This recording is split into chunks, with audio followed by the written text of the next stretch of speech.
My name is Myra Goodwin, and I am 32 years old. 3 years ago, my father looked my pregnant sister in the eye and said 6 words that broke our family apart. "You are no daughter of mine." My mother opened the front door and pointed at the driveway, and I stood there watching my 23-year-old sister walk out into the rain with nothing but a backpack and an ultrasound photo. I took her in that same night. For 3 years, I worked double shifts, changed diapers at 2:00 in the morning, and watched my sister rebuild herself from nothing. My parents never called, not once. But what happened at my nephew's 3rd birthday party, what my parents discovered about who his father really was, that is something nobody in our family will ever forget. Welcome back to Calm Drama Stories, where people face impossible choices and find the strength to stand their ground. If you are new here, this channel is all about family stories that test your limits and restore your faith. Drop a comment with your thoughts as you listen, and be sure to subscribe so you never miss a story. Josie called me at 11:14 on a Wednesday night. Rain hammered the gutters outside my apartment. Her voice came through in pieces, broken by static and something worse, crying. The kind of crying that sounds like it has been going on for hours. I opened the front door before she finished her sentence. She was standing on the porch, soaked through, holding a backpack in one hand and an ultrasound photo in the other. Her mascara had run in 2 dark streaks down her cheeks. She looked like a person who had just been told she no longer existed. I did not ask what happened. I pulled her inside. I got a towel from the bathroom. I put the kettle on. Some things do not need questions. They need warmth and a locked door. She sat on my couch and pressed the ultrasound photo flat against her knee. Her hands were shaking. "Dad said I am not his daughter anymore. Mom opened the door and told me to get out." I looked at my sister, 23 years old, 17 weeks pregnant, sitting on my second-hand couch in wet jeans, holding a grainy black and white image of a baby the size of a pear. I had seen my parents be strict. I had seen them be cold after report cards and missed curfews and the time Josie dyed her hair blue in 11th grade. But I had never seen them throw away their own child. "You are staying here," I said. "That was not a question either." She nodded. She did not thank me. She did not need to. We were sisters, and sisters do not keep score when the house is on fire. What I did not know yet was that the reason behind my sister's silence about the father would turn out to be the very thing that would bring our parents to their knees. And she had not even told me the hardest part yet. The Goodwin family had a reputation in our town, and my mother guarded it the way other people guard jewelry. We were members of Grace Fellowship Church. We sat in the 3rd pew from the front left side every Sunday for 26 years. My father, Frank, served as a deacon. My mother, Deborah, chaired the women's ministry. We brought casseroles to funerals and showed up at every potluck with matching Tupperware. The pastor of Grace Fellowship was a man named Greg Harmon, 63 years old, silver hair, firm handshake. He had led the congregation for a quarter-century, and most people in town trusted his voice more than their own instincts. His son Ethan was everything a church family could want. Eagle Scout, engineering scholarship, studying abroad in Germany at a top university, the golden boy who did everything right and never caused a headline. My family had 2 daughters. I was the responsible one, degree in physical therapy. Student loans paid down to the last 4,000. Quiet, reliable, invisible. Josie was the other kind, creative, warm, impulsive. She struggled through her first year of college, changed her major twice, and laughed louder than anyone in the room. Our mother called her the project. There was an unspoken rule in the Goodwin house, and it sat at the center of every decision we ever made. Appearance over truth, image over feeling. My mother had a phrase she used when one of us got too loud or too honest or too real. "People are watching, Myra. People always watch." Josie had been dating someone in secret for over a year. She never told me. She never told anyone. And the reason she kept it hidden had everything to do with whose son he was. It happened at Sunday dinner 2 weeks before the night Josie showed up at my door. All of us were there. Frank at the head of the table, Deborah opposite him, me on one side, Josie on the other. Aunt Carol and Uncle Pete rounded out the corners, drinking sweet tea and pretending everything was fine. Josie set her fork down between the mashed potatoes and the roast. She took a breath. "I need to tell you something." The table went quiet. I could hear the kitchen clock ticking. "I am pregnant." Father stood up so fast his chair hit the wall behind him. His face turned the color of raw steak. "You are no daughter of mine." Just like that.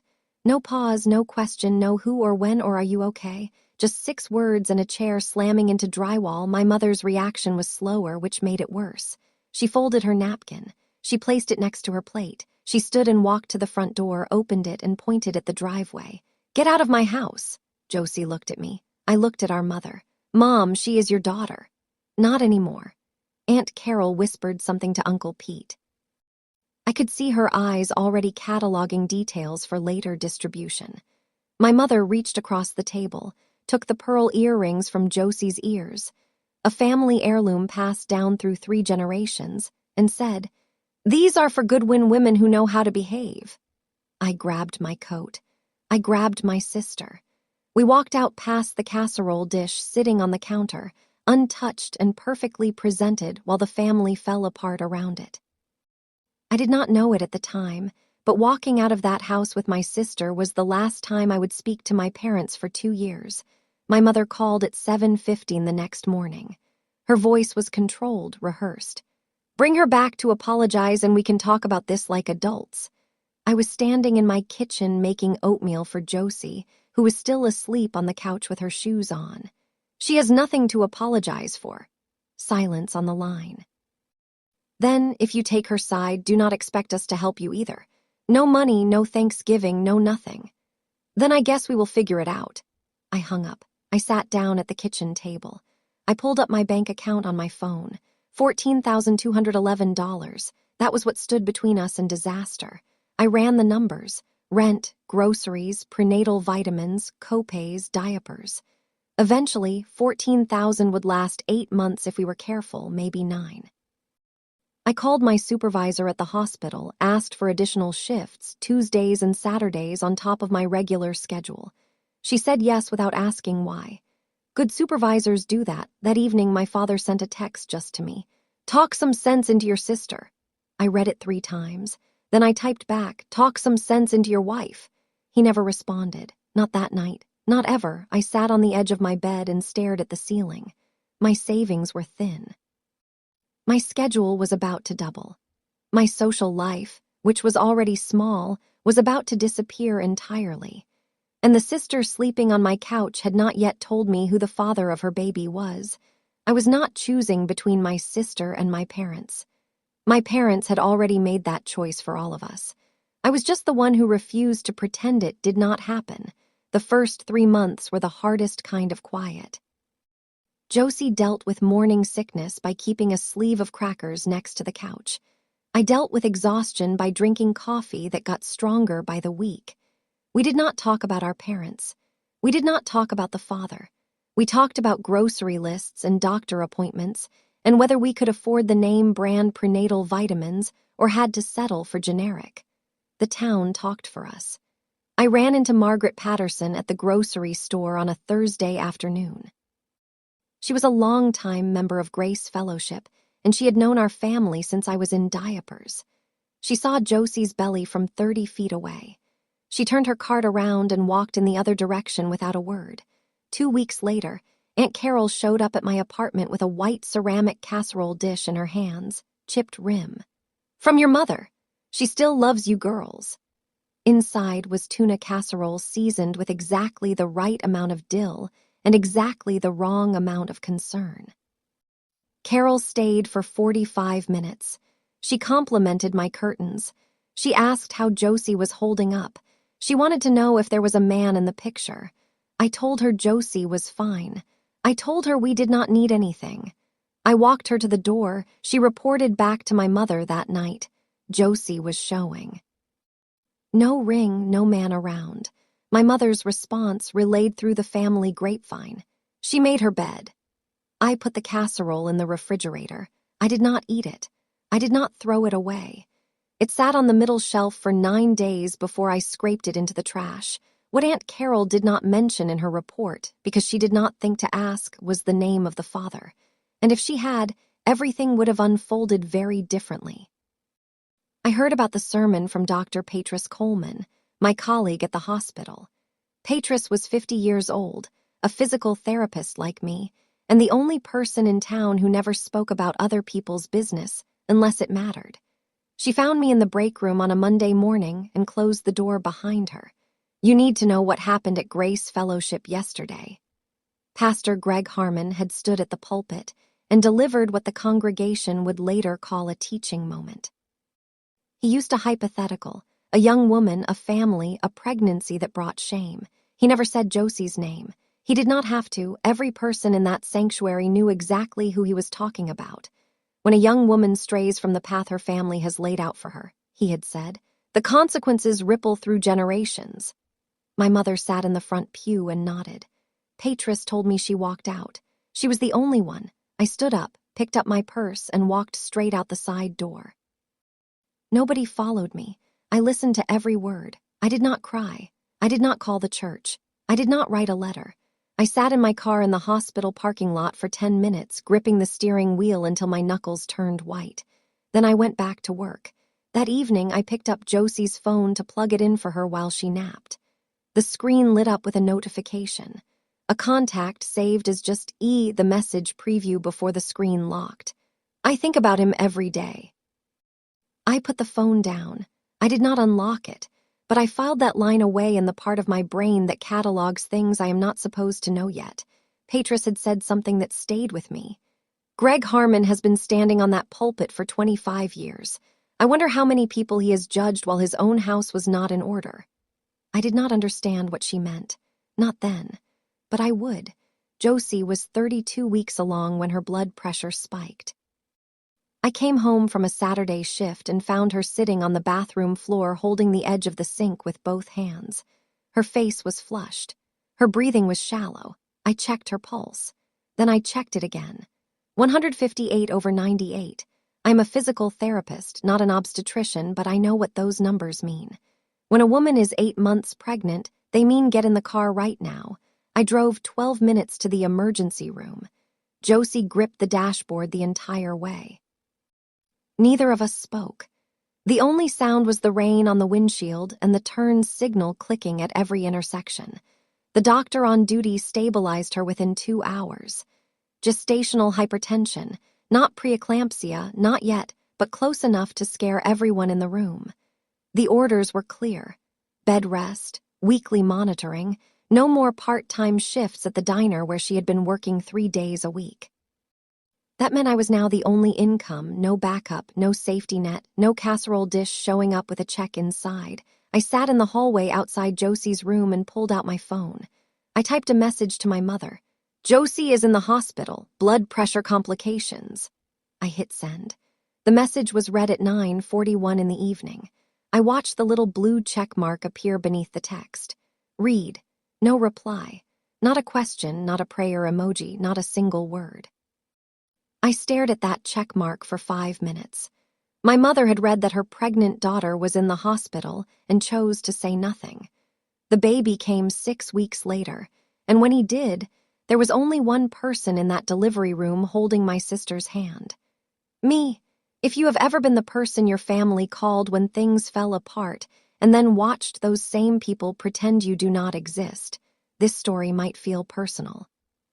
Stay with me because what happens next changed everything for my sister, for me, and for the family that threw us away. Drop a like if you are still here. Micah James Goodwin was born on a Tuesday morning at 6:47. 6 pounds 11 ounces, healthy lungs, a full head of curly brown hair that did not come from our side of the family. Josie held him against her chest and cried the kind of tears that belong to someone who has been afraid for a very long time and has finally been given a reason to stop. I stood beside the bed and watched my sister become a mother in a room with no flowers, no family photos propped on the windowsill, no father packing the hallway. The nurse asked me to fill out some paperwork. She got to the emergency contact section and paused. "Who should we list besides you?" "Just me." She looked up. She did not ask a follow-up question. She just wrote my name in both lines. Dr. Patris stopped by after her shift with a stuffed bear she bought from the gift shop downstairs. She held Micah for 3 minutes and said, "He has good hands, strong grip." I walked down to the hospital gift shop and bought the softest blanket they had. Yellow, $12. It was not much, but it was the first thing I ever bought for my nephew, and it mattered. That evening, Josie sat propped up in the hospital bed with Micah asleep on her chest. She looked at me and said, "I am so sorry he does not have more people." I pulled the chair closer to the bed. "He has us, that is enough." She asked me not to post anything on social media. "Please, I do not want them to know." The way she said "them" told me she was not just talking about our parents. There was someone else she was keeping Micah from, someone specific. The first year moved in a blur of formula and exhaustion and small, ordinary miracles. Micah smiled for the first time at 8 weeks. A gummy, lopsided grin that made Josie laugh so hard she spilled her coffee. His first tooth came in at 5 months. His first word was my, which was his version of Myra. And I am not ashamed to say I cried in the kitchen when he said it. Josie passed her CNA exam in the spring. She started working 3 days a week at Meadowbrook, the nursing home on the east side of town. We split child care like a math equation. I took mornings, she took evenings. Weekends we traded off based on whoever had slept more the night before, which was usually neither of us. My supervisor at the hospital offered me a promotion in September.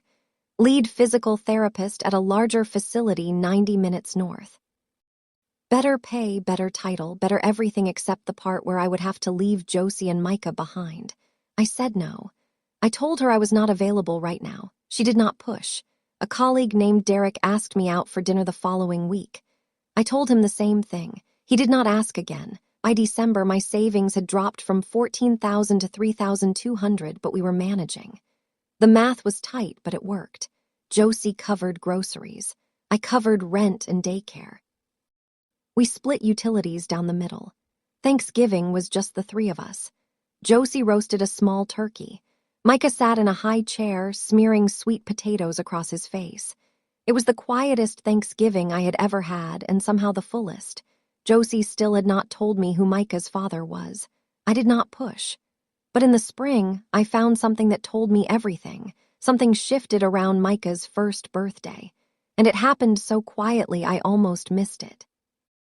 People in town started talking differently. At the hospital, Mrs. Garza, one of my regular patients, asked me about the baby while I worked on her shoulder. "I heard your sister is over at Meadowbrook. My aunt says she is wonderful with the residents." She paused. "And I heard what happened with your parents. I just want you to know not everyone agrees with what they did." Patris noticed it too.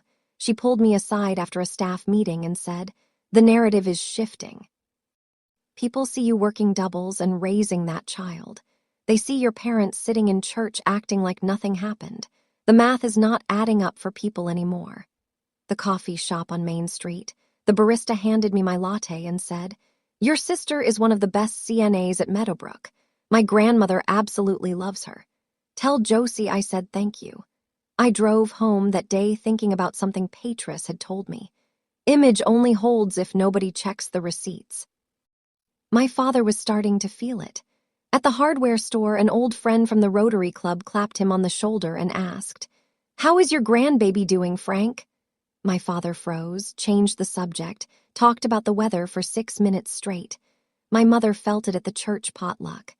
A new family had joined Grace Fellowship, and the wife, friendly, unaware of the history, asked brightly, "Oh, I did not know you had 2 daughters.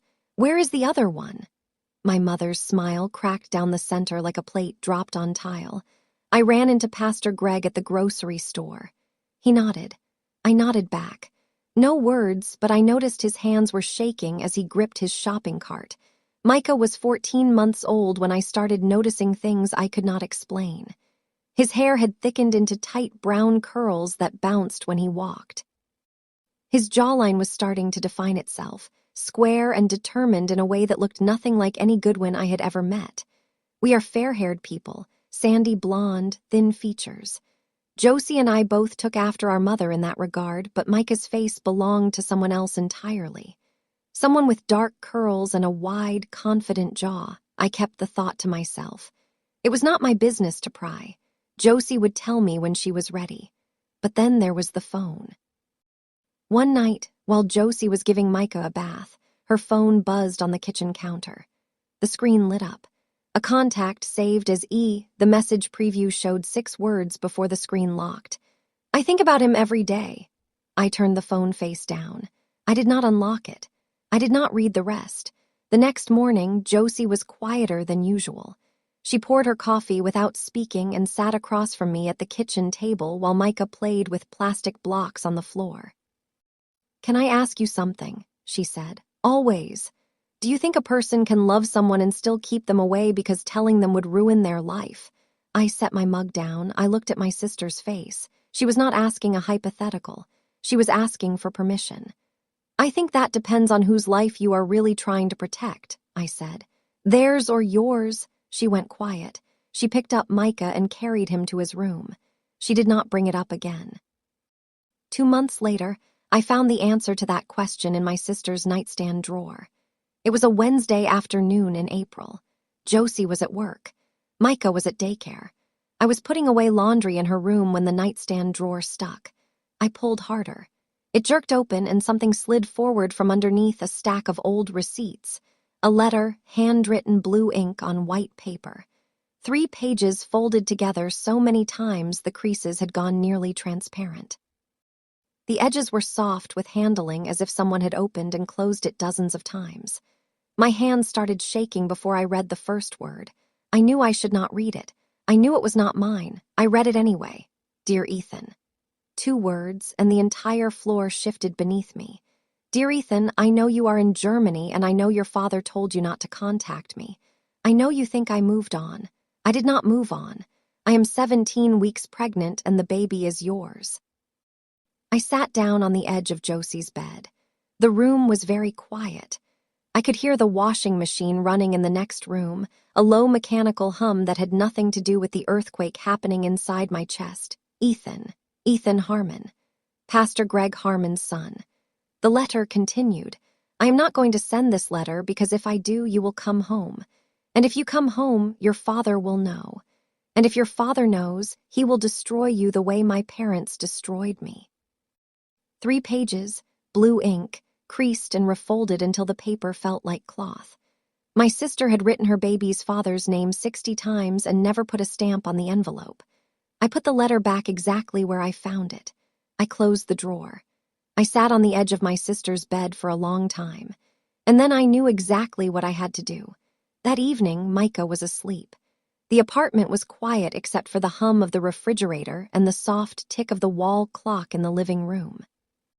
I sat across from Josie at the kitchen table with 2 cups of tea between us.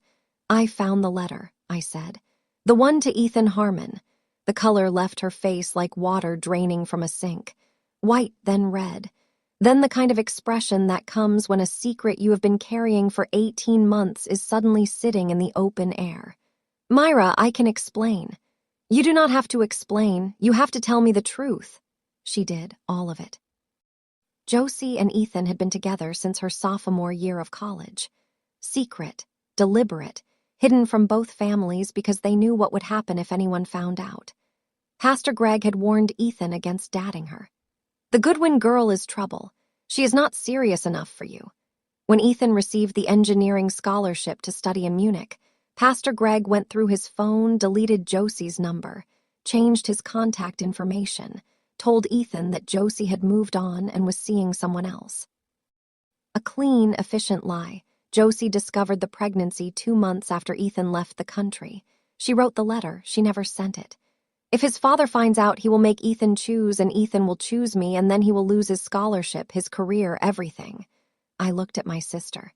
18 months of silence, 18 months of protecting a man who did not even know he had a son. "Josie, Ethan has a son. He deserves to know." "I know." Her voice cracked. "I have known for 16 months. I just did not know how to undo what I had already done. The letter sat on the table between us, blue ink catching the kitchen light. I told my sister I would find him, and I meant it. I started searching the next morning. LinkedIn was the obvious first step. Ethan Harmon, structural engineer, last active 2 months prior. Employment listed at a civil engineering firm in Munich, Germany. Profile photo, a man with brown curly hair and Micah's jawline.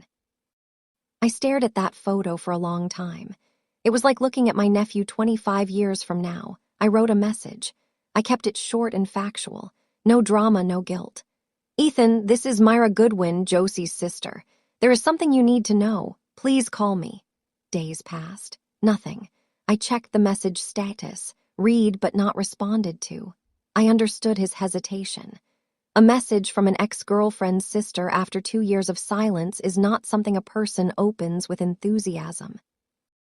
I tried again. This time I added one line. It is about a child. Response within 2 hours. What child? I called him that night. I told him everything. Josie, the pregnancy, the birth, Micah, his curly hair, his strong hands, the 14 months of life he had already missed. Silence on the other end of the line. I could hear traffic sounds. German traffic sounds a world away. Then, I am coming home. Your father does not know. I do not care what my father knows. Ethan, if you come back, this town will know. Everyone will know. Good. Before we hung up, he told me something that made my hands go cold. 6 months after leaving for Germany, he had tried to contact Josie. He called his father to get her number. Pastor Greg told him Josie had moved on and was seeing someone new. My father lied to me, Ethan said. My father took my son away from me before he was even born. 6 weeks later, I picked Ethan Harmon up from the regional airport 45 minutes east of town. Josie had wanted to come. She had changed her outfit 3 times that morning and then sat on the edge of the bathtub and cried.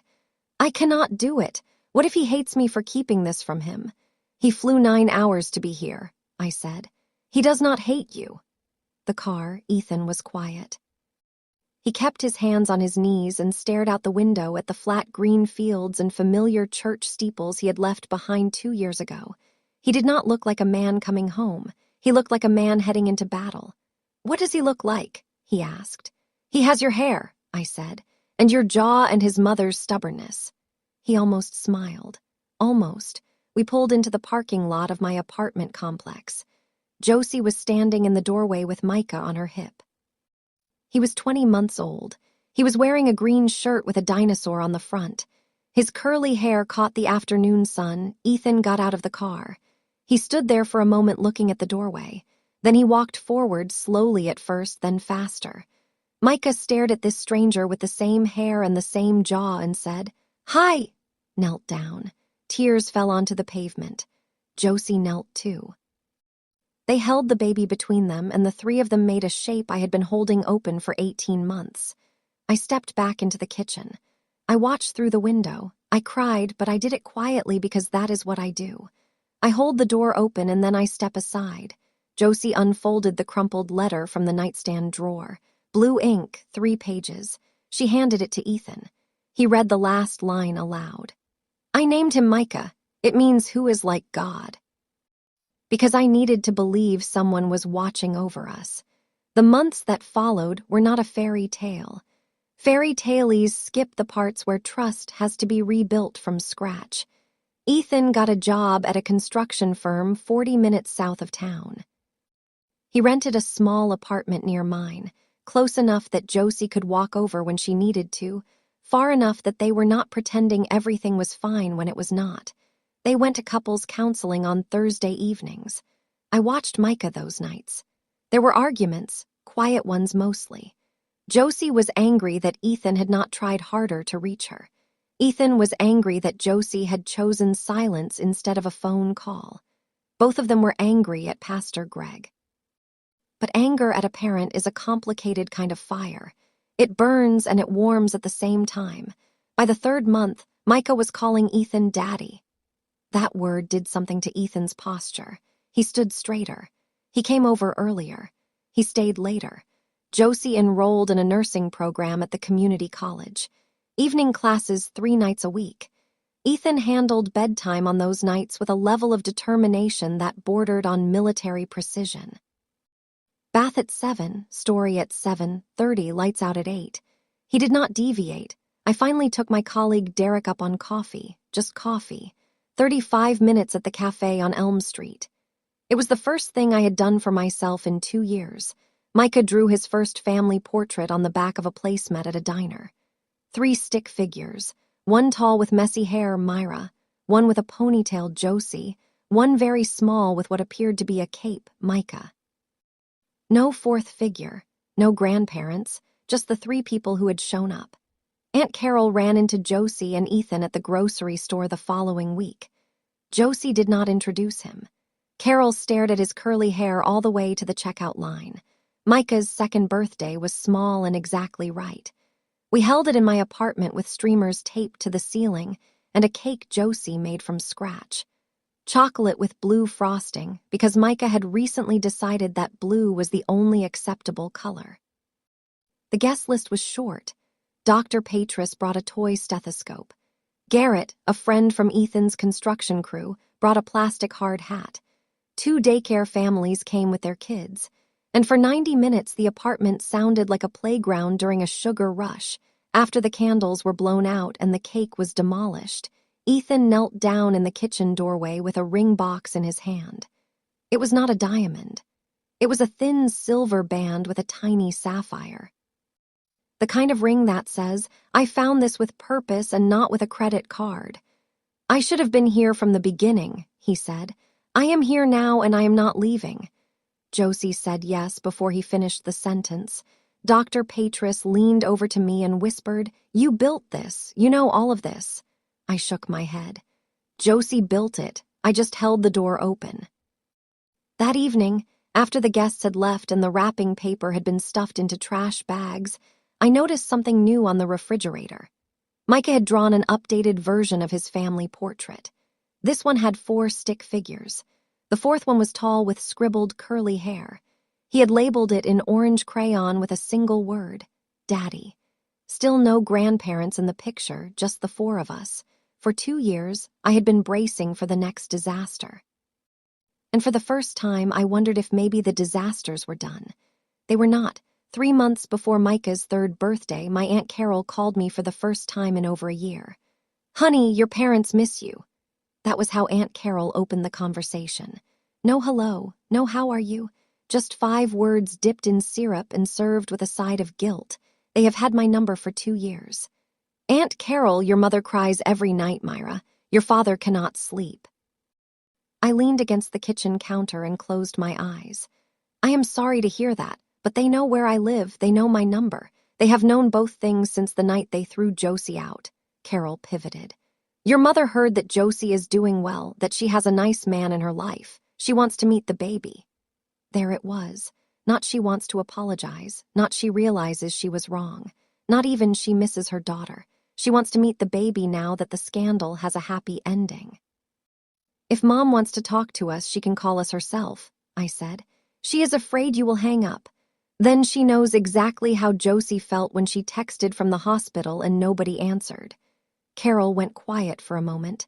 Then she dropped the real reason. "People at church keep asking about the baby. Myra, your father does not know what to say when they ask how his grandbaby is doing." I almost laughed. Almost. "Tell Dad he can say the same thing he said 3 years ago, that she is no daughter of his. Problem solved." Hung up shortly after. I stood in the kitchen staring at the phone.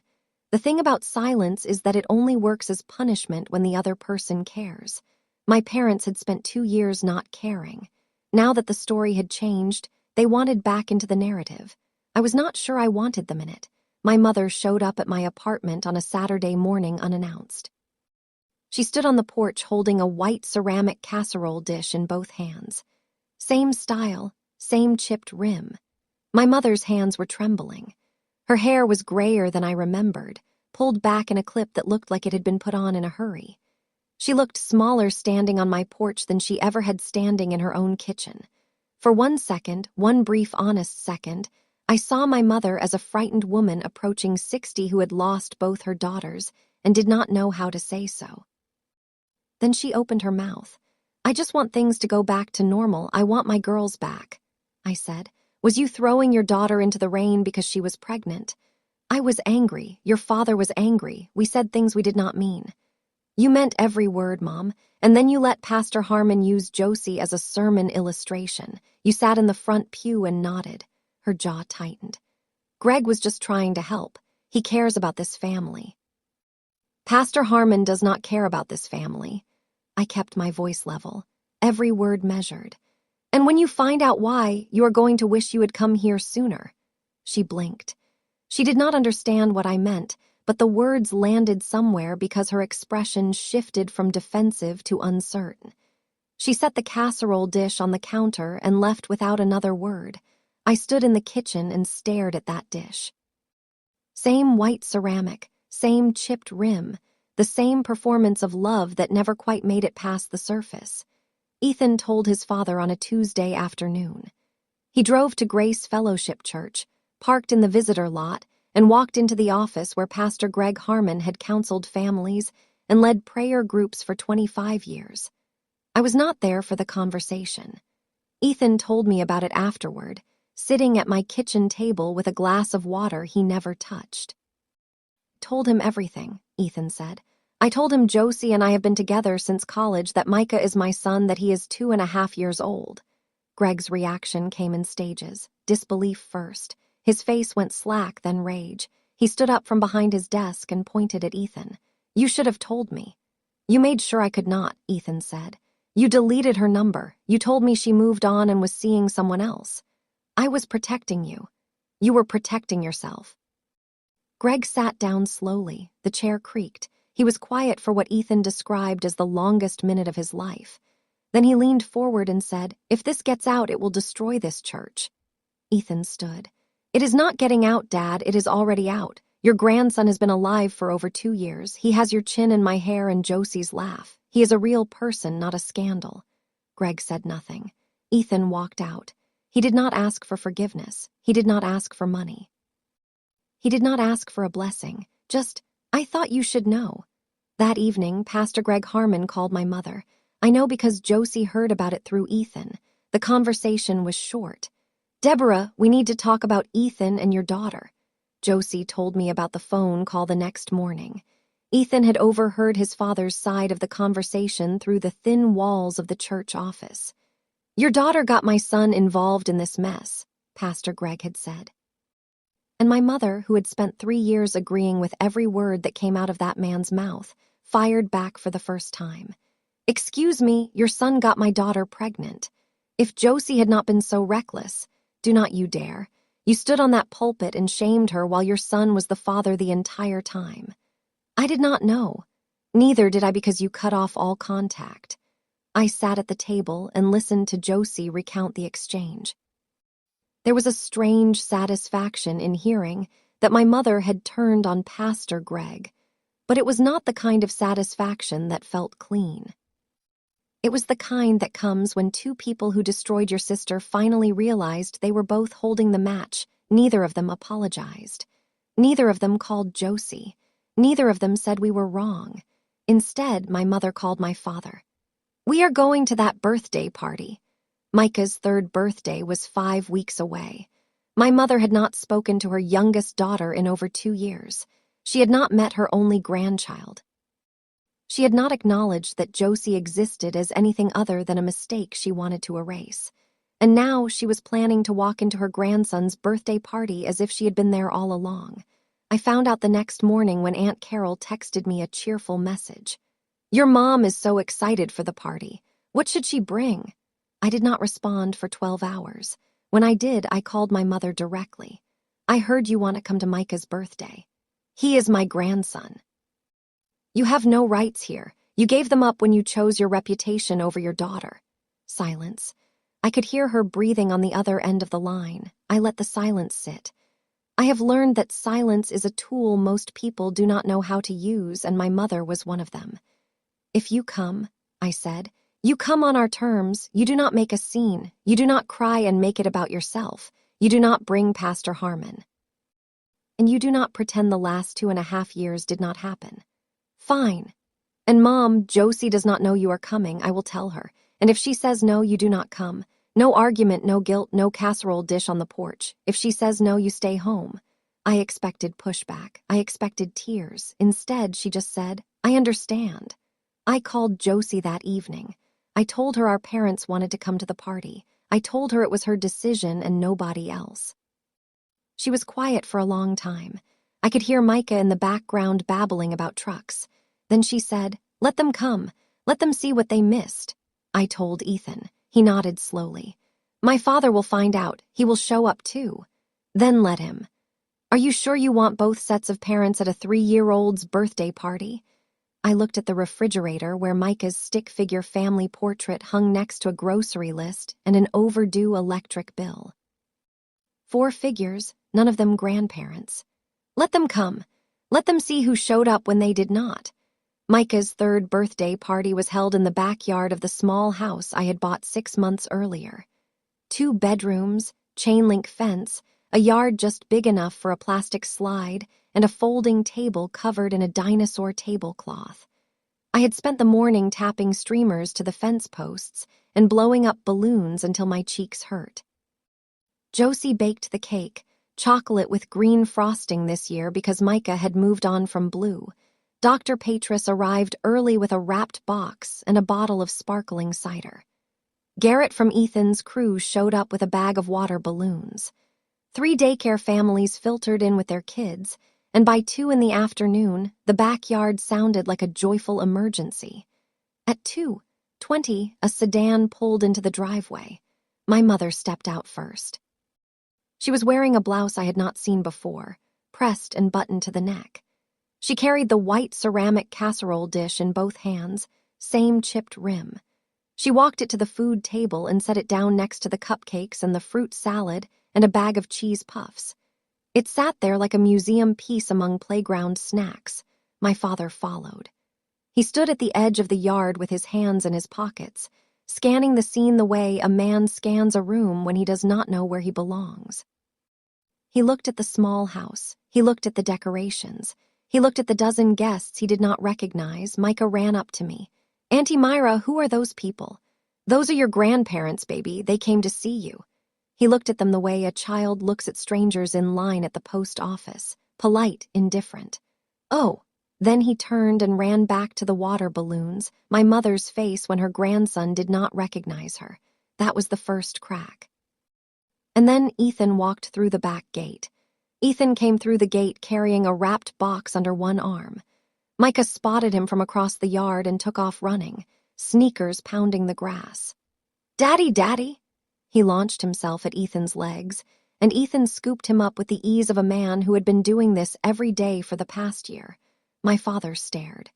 He stared the way a person stares when a piece of a puzzle they thought was missing suddenly appears in someone else's hand.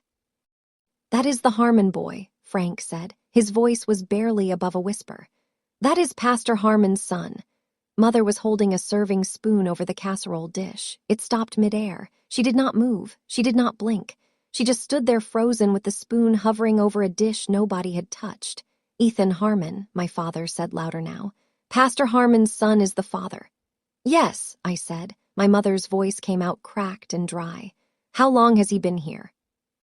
"He came back a year ago. He is Micah's father. He has been Micah's father since before Josie walked out of your house in the rain." The yard went quiet, not the kind of quiet that comes from awkwardness. The kind that comes when every person in a room realizes they are watching something they will talk about for years. My father stepped forward. "The pastor's boy, that is the father." His voice cracked on the last word. My mother set down the serving spoon. "How is this possible? We would have known." Someone would have told us. I looked at both of them, my mother in her pressed blouse, my father with his hands trembling at his sides. "Someone did tell you. Josie tried to tell you. She came to your dinner table and you did not let her finish a single sentence before you threw her out." Josie stepped forward. She held Ethan's hand. Micah sat on Ethan's hip, oblivious, licking frosting off his fingers. "Mom, Dad, this is Ethan, your grandson's father, the man you never let me introduce." Mother's first instinct was tears. That was always her first instinct when she was cornered.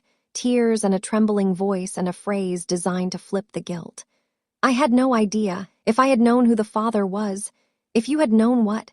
That the father was respectable enough, that his last name was good enough. Would that have changed anything? That is not fair, Myra. Does it? Does it change the 2 years you did not call? She flinched. That question landed somewhere deep in the place where excuses live before they are spoken out loud. She opened her mouth and closed it again. My father tried to recover. He straightened his spine and used the voice he used at deacon meetings when things got off track. This changes everything. We need to sit down as a family and discuss. You said she was no daughter of yours. I did not raise my voice. I did not need to. You said those exact words. You stood up from the dinner table and told your pregnant daughter she did not exist. Does knowing who the father is suddenly make her your daughter again? He had nothing. He looked at the ground. He looked at the sky. He looked at the gate as if considering walking through it. My mother pivoted to her backup strategy, the one where she becomes the victim. You girls do not understand what it was like for us. The whole town was talking. The church was watching. We were humiliated. Josie spoke. Her voice was quiet and steady. You were humiliated. I gave birth in a hospital room with no family. My son did not know he had grandparents until 10 minutes ago, and you are telling me you were humiliated. Doctor, Patris moved closer. She did not say anything. She did not need to. She was a witness, and she intended to stay one. Garrett stood behind Ethan with his arms crossed. The daycare parents held their children a little tighter. Everyone was watching. The audience my parents had always feared was finally here. A car door slammed in the driveway. Footsteps on the concrete. Pastor Greg Harmon walked through the back gate in a navy blazer and pressed khakis, the same outfit he wore to community events and hospital visits and occasions where he needed to look like a man in charge. He surveyed the yard, the streamers, the cake, the guests. His eyes found Ethan holding Micah, and something in his posture stiffened. He said, "Let us go." This is not the place. Ethan did not move. This is exactly the place. This is my son's birthday party. You are at your grandson's birthday party, Dad. Greg turned to my mother. Deborah, I told you we should have handled this privately. My mother said nothing. She was still standing by the casserole dish, which no one had touched. The serving spoon lay exactly where she had set it down. I stepped forward. I kept my voice level. Every word came out the way I had been trained to deliver patient assessments. Clear, measured. Without emotion that would distract from the facts. You preached about sin from that pulpit while your own son was in love with my sister. He just did not feel safe enough to tell you. Greg's face tightened. I did what I thought was right. You did what was easy. Shamming a 23-year-old girl from a stage is easy. Listening to your own son is hard. You chose easy. And then you deleted her number from his phone and told him she had moved on. You lied to your own child to keep him away from mine. Harmon, Greg's wife, had followed him through the gate. She stood 3 steps behind her husband. I watched her face as she processed what I had just said. She had not known, not the deleted number, not the lie. She looked at her husband the way you look at a stranger wearing your husband's clothes. Greg turned and walked to his car. Margaret did not follow him. She walked to Micah, knelt down on the grass and said, "Hello, sweetheart. I am your other grandmother." The letter, I said loud enough for everyone to hear. The crumpled blue ink letter that Josie had never sent. She had a letter she never sent. 3 pages, blue ink. She wrote your grandson's name before he was even born.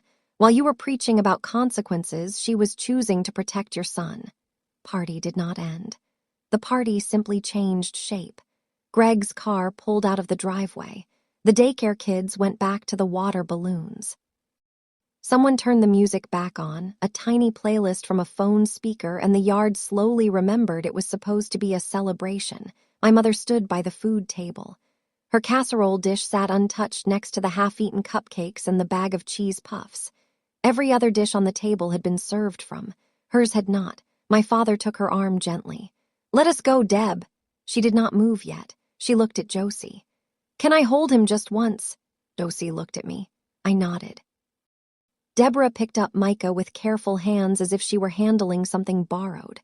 Micah tolerated it for about 30 seconds. He squirmed. He reached for Josie. "Mommy." Not a plea, just a statement of fact. He wanted the person he trusted. My mother handed him back. Her eyes were red. She whispered, "He has your father's eyes." I corrected her quietly.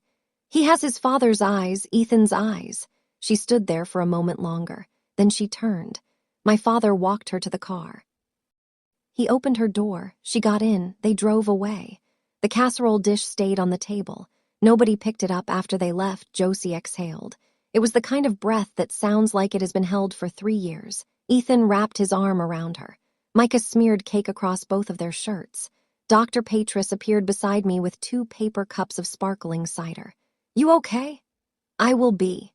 I did not chase them to the car. I did not say we could work it out. I did not promise anything. I let them go the way they let Josie go in silence. 2 months passed. The kind of months where things settle into place, not with a crash, but with a series of small, deliberate clicks. Josie and Ethan got married at the county courthouse on a Wednesday morning in October. I stood beside Josie as her witness. Dr. Patris brought a bottle of champagne and a card that said, "About time." Micah wore a clip-on bow tie and tried to eat the pen the clerk used for signatures.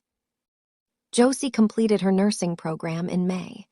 She graduated with honors, the first person in our family to earn a nursing degree. I sat in the 3rd row of the auditorium and watched my sister walk across the stage in a cap and gown she had paid for with 3 years of night shifts and grit and a stubbornness that our mother would never understand. Ethan and Josie moved into their own apartment 3 weeks later. 2 bedrooms, 10 minutes from my house. Close enough that Micah could ride his tricycle over on weekends if the sidewalk cooperated. My father sent a card. No phone call, no visit, just a card in a plain white envelope. Inside it said, "Thinking of you." Nothing else, no apology, no explanation, just 2 words and a signature. I put it on the refrigerator next to the grocery list. I did not call back. My mother left Grace Fellowship's women's ministry. She joined a different Bible study group that met at a coffee shop across town. Small changes, maybe real, maybe performance. I could not tell yet. Pastor Greg Harmon took a leave of absence for health reasons. The congregation was told it was a sabbatical. Most people understood it was not.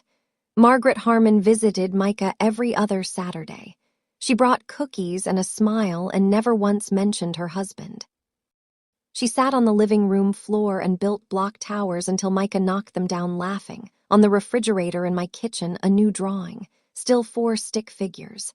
Myra, Josie, Ethan, Micah. A small 5th figure had been added in yellow crayon.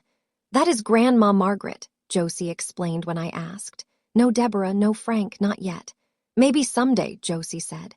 "Maybe," I said, "when they earn it." It was a Saturday morning in late November. The house was quiet. Micah was at Josie. The coffee was hot. The kitchen smelled like cinnamon from a candle I had bought myself as a small, deliberate act of self-kindness. I opened the cabinet above the stove, the one I never used because it required standing on my toes. On the top shelf behind a box of expired tea bags sat the white ceramic casserole dish, the first one, the one Aunt Carol had brought 2.5 years ago. "From your mother." I had never returned it, never used it, never thrown it away. I pulled it down, ran my thumb along the chipped rim. It was lighter than I remembered, smaller, the kind of object that shrinks when the person behind it stops being larger than life. I put it in the donation box by the front door. I did not need it anymore. I walked back to the refrigerator and looked at Micah's latest drawing. 4 stick figures and 1 small yellow one. My stick figure had a big lopsided smile and what appeared to be a cape or maybe wings. It was hard to tell with crayon. I laughed, a real one, the kind that starts in your chest and works its way up through your throat and comes out sounding like relief. I was not a hero, I was a sister, and that was enough. The people who love you do not wait for you to be perfect before they show up. They show up first. Everything else, the apologies, the explanations, the understanding, that comes later if it comes at all. But the showing up is the part that matters. That is the part my parents missed. And that is the part I will never miss again. That is my story. 3 years of silence, 1 letter that changed everything, and a birthday party nobody will forget. If this reminded you to call someone who showed up for you, do it today. Share this video, drop a comment, hit subscribe, and I will see you in the next one.